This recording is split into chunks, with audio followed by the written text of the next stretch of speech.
Welcome to our guide on how to snooze your games tournaments on Facebook. Let's get started. First, open the Facebook app on your Android device. Then, tap the three lines at the top right corner of the screen. From there, select the gaming option.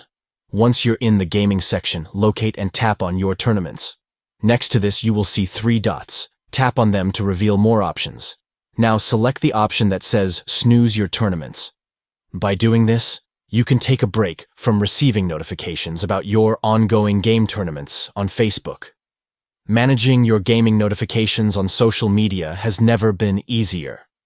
By following these simple steps, you can enjoy a more streamlined experience while staying connected with your favorite games and friends. That's it for our full guide on snoozing your games tournaments on Facebook. Stay tuned for more tips and tricks on optimizing your social media experience. Happy gaming!